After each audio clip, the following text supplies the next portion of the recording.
کانگریس کے سابق صدر راہل گاندھی نے مرکزی وزیر خزانہ نرملا سیتا رمن کو خط لکھا ہے جس میں انہوں نے کسانوں کو راحت دینے کی درخواست کی ہے۔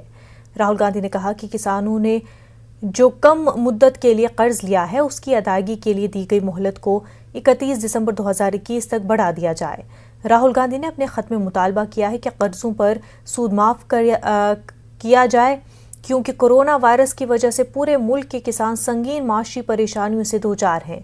راہل گاندھی نے کہا کہ ان کے پارلیمانی حلقے وائناڈ میں بڑی تعداد میں چھوٹے کسان رہتے ہیں اور سال 2018 اور 2019 کے سیلاب سے کیرل کا بڑا حصہ متاثر ہوا تھا۔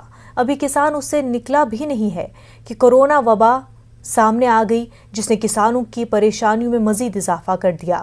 انہوں نے کہا کہ کسان کم مدت کے لیے قرض لیتے ہیں، اس لیے اس کی ادائیگی میں راحت دی جائے۔